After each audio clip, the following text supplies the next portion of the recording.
اللہ تعالی عنہ نے فرمایا کہ ہمیں تو اس نے خبر دی ہے، نبی علیہ الصلوۃ والسلام نے، تو ان کی بات غلط نہیں ہو سکتی، تو جلدی سے خط نکالو ورنہ ہم تمہیں بے لباس کر دیں گے۔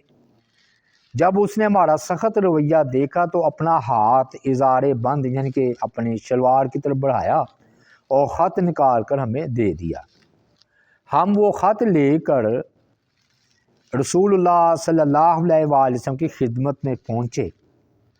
عمر رضی اللہ تعالیٰ عنہ نے کہا تو پتہ چلا یہ حاتم بن ابی بلتہ تھے صحابی، انہوں نے یہ خط اس عورت کو دے کر بھیجا۔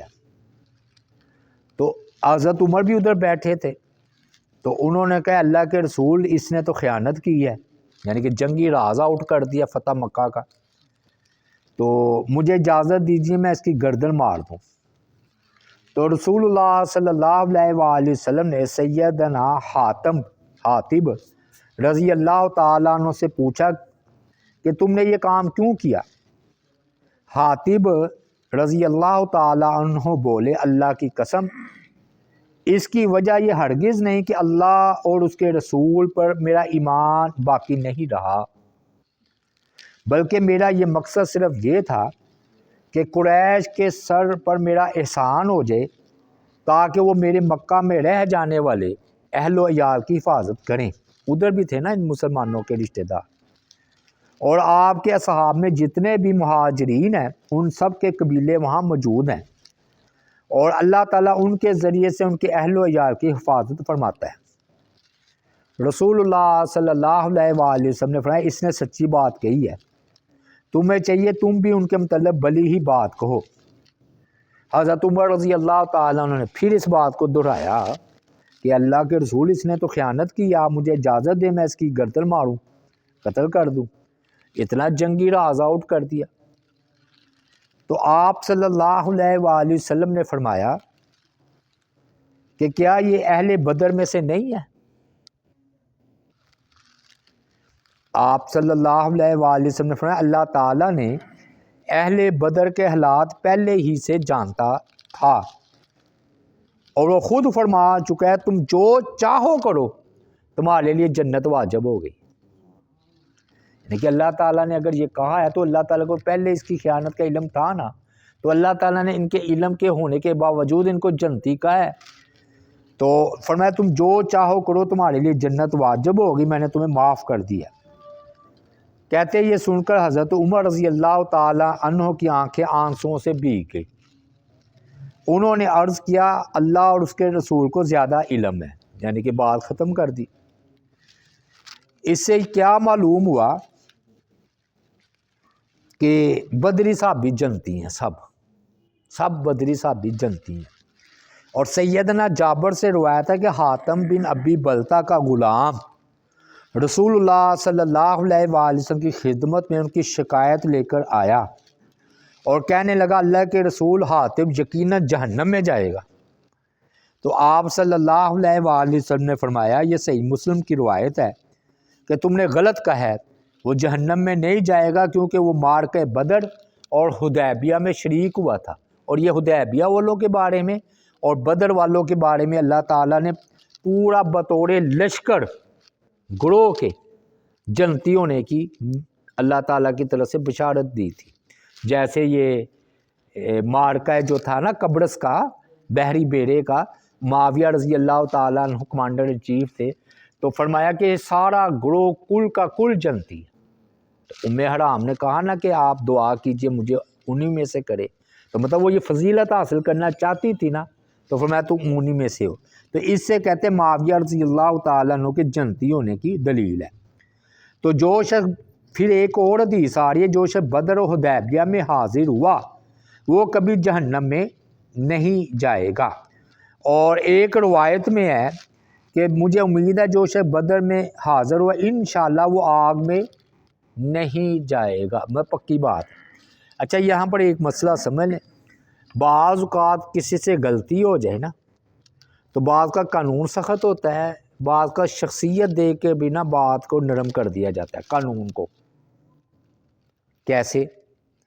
یہ جو حاتم بن ابی بلتا تھے نا رضی اللہ تعالیٰ عنہ، انہوں نے تو خط لکھ دیا کہ نبی علیہ السلام مکہ آ رہے ہیں، یعنی کہ جلگار کر رہے ہیں، تو راز آؤٹ کر دی نا جنگی. تو حضرت عمر حق با جانب تھے کہ ان کو تو گردن اتار دی جائے، کیونکہ جنگی راز آؤٹ کرنا بہت بڑی غلطی ہے. وہ سارا لشکر جو ہے نا داؤ پر لگ جاتا ہے. ایسے ہی ہے نا، ایک بے خبری میں جانا ہے اور ایک ان کو ہوشیار کرنا ہے. تو انہوں نے کہا کہ جی یہ مقصد تھا. تو آپ نے فرمایا جانے دو، یہ بدری صاحب ہے. تو قانون نرم ہو گیا، یعنی کہ پچھلا ریکارڈ دے کر آپ نے جو سزا بنتی تھی وہ نہیں دی. اور یہی مثال ہے حضرت ایوب علیہ السلام کی بیوی کی، کہ انہوں نے کہا کہ اگر میں ٹھیک ہو گیا تو تمہیں میں کوڑے ماروں گا 100. کوئی ہوگی غلطی. تو حضرت ایوب علیہ السلام نے کہا نا، تو جب سزا دینے کی باری آئی تو وہی آ گئی. قرآن میں ہے کہ وہ تنکے لو 100 اور ایسے مار دو. میں محاورتن ترجمہ کر رہا ہوں، جھاڑو لے کر مار دو. اس میں بھی 100 تنکے ہی ہوتے، 100 تنکے ہی ہوتے ہیں نا، کہ جھاڑو لے کر نا تم ایسے مار دو. اچھا ہوا کیا ہے کہ ان کا نا کردار دیکھا گیا ہے حضرت ایوب علیہ السلام کی بیوی کا، کہ وہ یعنی کس طرح انہوں نے اپنے شوہر کا ساتھ نبھایا ہے.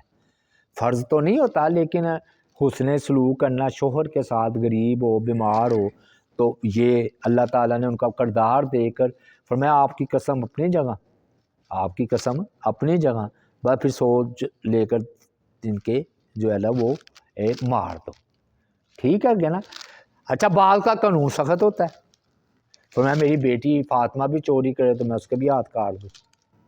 اور فرمایا شرک والا معاملہ ایسا ہے کہ فرمایا کہ اگر انبیاء بھی شرک کرتے ہم ان کے اعمال ضائع کر دیتے. یہ قرآن کی آیت ہے. یعنی کہ شرک والے معاملے میں فرمایا نبی بھی ہو، اس لیے تو ہم کہتے ہیں بھائی لے جاؤ اپنے غیر اللہ کو مدد کے لیے پکارنا. شرک ہے یا نہیں ہے ہم نہیں جانتے، ہم نہیں پکارتے. اگر شرک نکل آیا تو تباہ و برباد ہونا ہے. ہم نہیں پکارتے غیر اللہ کو مدد کے لیے، علی جویری کو، نہ عبد القادر جیلانی کو. لے جاؤ اپنا یہ فلسفہ. ہم اللہ کو پکار دیں، ہم پر کیا فتویٰ ہے؟ کوئی فتویٰ نہیں. اور اگر خدا نہ خواستہ بات ادھر نکل آئی شرک کی تو ہم تو پکڑے جائیں گے. تو ایسا یعنی کہ بات وہی آ گئی کہ شرک والے معاملے میں بعض اوقات حدود کے بعد میں قانون سخت ہو گیا نا.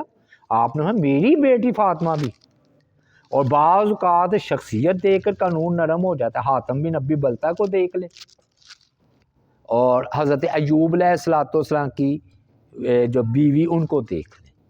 تو مطلب یہ ہے کہ ہر ایک کو برابر کی سزا نہیں دی جاتی. اور آپ غلطی ہو جائے تو یہ دیکھیں کہ اس کا سابقہ ریکارڈ ٹھیک ہے، چلو ہو گیا ایک بار. اب وہ بھائی ہر روز تو نہیں کرتا یہ معاملہ، تو چھوڑو پھر، پچھلا ریکارڈ تو ٹھیک ہے نا. سمجھ آ گئی نا بات. اس سے یہ پتہ چلتا ہے. اور باقی فتح بدر کے نا جو ظاہری اسباب ہوئے، اصل میں تو فرشتوں کا نزول تھا. تو ایک تو پھوٹ پڑ گئی مکی لشکر میں، وہ میں بتا چکا ہوں. دوسرا یہ ہے کہ وہ جو ہے نا وہ تو ناچ گانے کے لیے آئے تھے کہ ادھر ہم بیٹھیں گے قتل کریں گے، داغ بیٹھے. مسلمانوں کا یہ جذبہ تھا کہ شہادت ملے. اور پھر یہ بھی سبب تھا اہم فتح کا کہ نبی علیہ السلام نے بھرپور قیادت کی، اور صحابہ کرام نے بھی ساتھ دیا پورا، اور کوئی ان کے سے جو ہے نا خطا اس میں جو ہے نا وہ نہیں ہوئی. لیکن بڑے اثرات، بڑا دبدبا پھیل گیا جی مسلمانوں کا. پھر ادھر سے منافقت نے وجود لیا، یعنی کہ عبداللہ بن ابی نے کہا مسلمان تو غالب ہی غالب ہے. پھر اس نے اوپر سے کلمہ پڑھا. یعنی کہ مکہ میں منافق کوئی نہیں تھا، مدینہ میں آ کر منافق ہوئے. کیوں؟ ظاہر اگر کفر کرتے تو مسلمانوں کا غلبہ ان کو حاصل تھا. تو عبداللہ بن ابی کو منافقت پر مجبور کرنے والی یہ جنگ بدر اور ایسا دبدبا تھا. اور یہود کی جو سازشیں تھی وہ بھی پیٹ پیچھے ہو گئی، دم توڑ گئی. ورنہ وہ کہہ رہے تھے توبہ نعوذ باللہ کسی کو یہاں سے نکال لو. قریش کا اقتصادی بائیکاٹ ہو گیا، ان کا سارا معاملہ مسلمانوں کے ہاتھ میں آ گیا. اور اہم بات ان کی جو ہوتی ہے نا، یہ مکھن ہوتا ہے لشکر کا سردار. یہ جو کفر میں امامت کروا رہے ہو نا، یہ عقل مند ہوتے ہیں. اگر یہ اسلام قبول کر لیں، جیسے ابو سفیان ہے، حضرت عمر ہیں، تو یہ ان کی خالد بن ولید ہیں، تو پھر ان کی صلاحیتیں اسلام کے لیے آ جاتی ہیں. تو مکھن ان کا سارا ختم ہو گیا, سارے سردار تو مارے گئے اور وہ کنویں میں گر گئے, تو ان کی قیادت ختم ہو گئی. آ جا کر خالد بن ولید اور ابو سفیان اور 2-4 رہ گئے تھے. تو یہ ہوئے اس سے فوائد. تو یہ جنگ بدر کا آج بیان جو ہے نا الحمدللہ میرے خیال 84 سے شروع کیا تھا اور یہ 98 تک ہمارا یہ بیان جنگ بدر پر ہوا ہے. اب ہم آگے انشاءاللہ تعالیٰ چلیں گے. اللہ تعالیٰ سے دعا ہے اللہ تعالیٰ عمل کی توفیق عطا فرمائے. وما علینا الا البلاغ المبین.